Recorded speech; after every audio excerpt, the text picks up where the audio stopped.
Officially game week here for Nebraska. We heard from head coach Matt Rhule at his weekly press conference. Before we get to that, though, this report is brought to you by Game Time. Download the Game Time app. Get all of your tickets, including tickets for Saturday's upcoming Nebraska game, concerts, whatever sporting event you're looking for.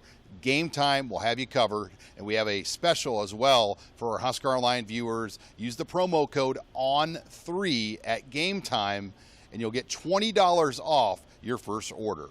All right, we heard from head coach Matt Rhule. New depth chart handed out. Game week is officially here. Excited to be here for game week.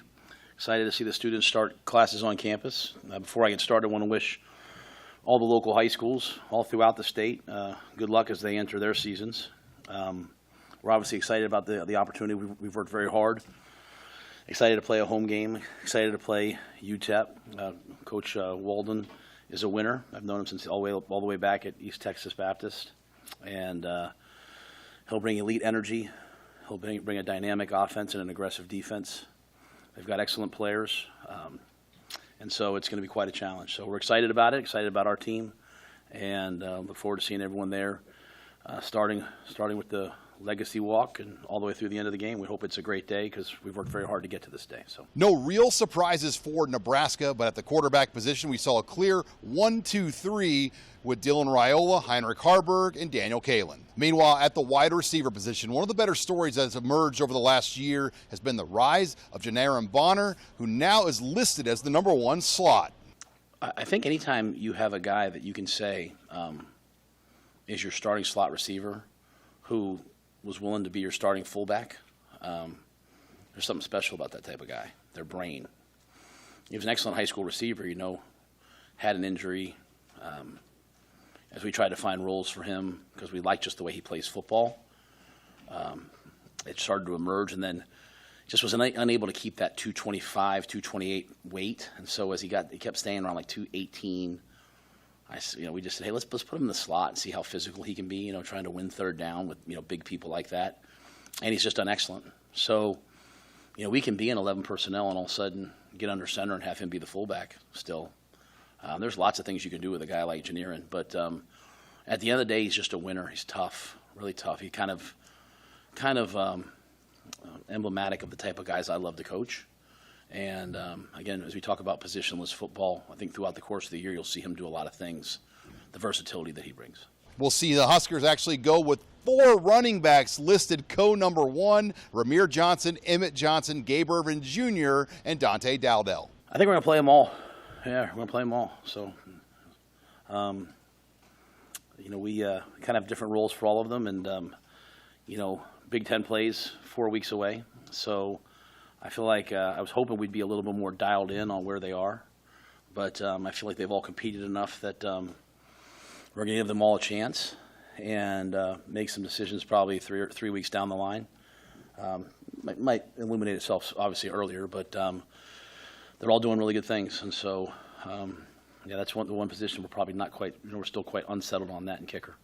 When Matt Rhule looks at this offense, he said even though Dylan Rhule is a true freshman, they will not hold anything back here in week 1. Yeah, Dylan's going to play. He's going to play the plays, right? When we call drop back, he's going to go back there, take his drop, go through his progression. Just how we want him to play when he's a junior. We're going to start day 1 that way. We're not easing into anything. And one of those people that Rhule will be throwing the football to is Jamal Banks. He's had a strong first year here at Nebraska, being the only offensive player to earn a single-digit jersey. When he came in on his visit, both he, Miss Christie, his mother, a lot of times guys will sit there and they'll tell you their goals. And, he was talking about, nonprofit work and the things he wanted to do someday. And, I hear that a lot, right? And, he's one of the first guys I've ever seen, like, some guys do it, but to the level he's here to help affect other people. Like, there's not a day that I'm not blown away by his impact on other people. He just lives such a life of gratitude. And, he is an amazing, amazing person. And so I think he's had a really good effect, on those guys. And then his professionalism. Him and Nayor have brought a tremendous sense of professionalism to an already really good group. And so, it's going to be kind of funny out there. You're going to have Nayor, playing at his third school, 4th or 5th year senior in one play, and then you're going to have Ja'Cory playing his first college game, probably the next rep. So it's kind of it's a fun time to be at Nebraska with these guys. But Jamal really is. And you know what's great about Jamal's voting?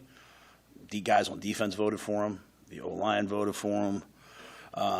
You know, he's respected by everybody.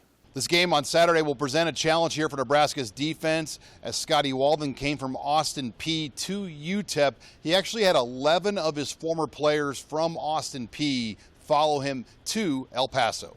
When you watch UTEP's offense, at least based upon Austin P, you know, they test every facet of your defense, right? So they're going to play with great tempo. So you're going to have to sub a lot of guys. You know, they're going to attack you on the perimeter. So, you know, your cover guys have to be really physical. They're going to take shots down the field. They're going to run the quarterback.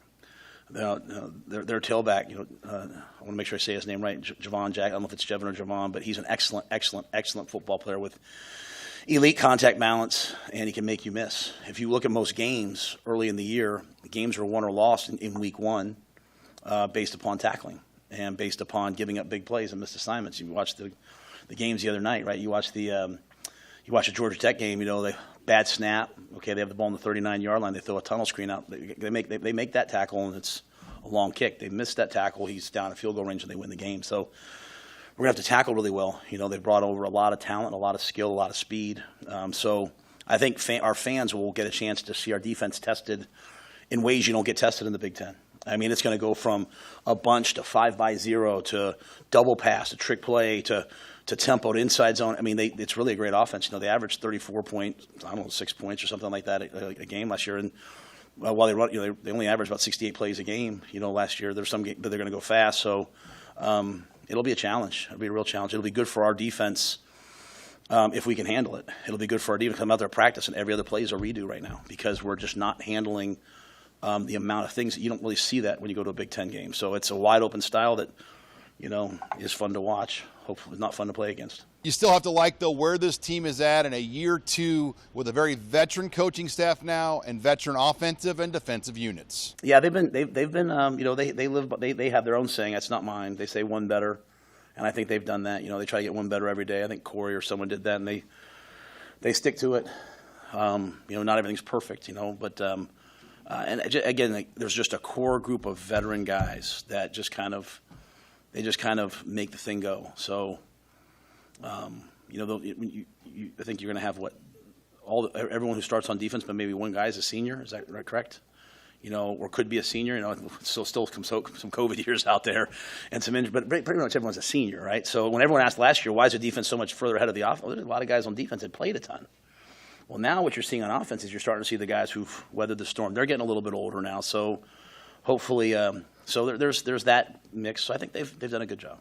And finally, a lot of new rule changes in college football. One of the things we'll see is a 2-minute timeout at the end of each half. We'll also see technology on the sidelines as 18 iPads can be used during the game, as well as now 23 headsets involved on game day. On game day, it's an independent company that runs it through DV Sport, and so that both sides get it. So there's an independent company that shuts off the headset mic at 15 seconds or when the ball's snapped.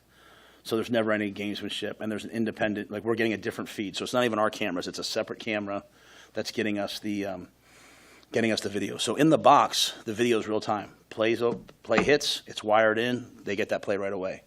On the sidelines, it goes to like a cart, and then when you're over, you go to offense. The offense sits down. They bring over the 8 iPads. You have a total of 18 iPads that you can use between up and downstairs, 23 headsets.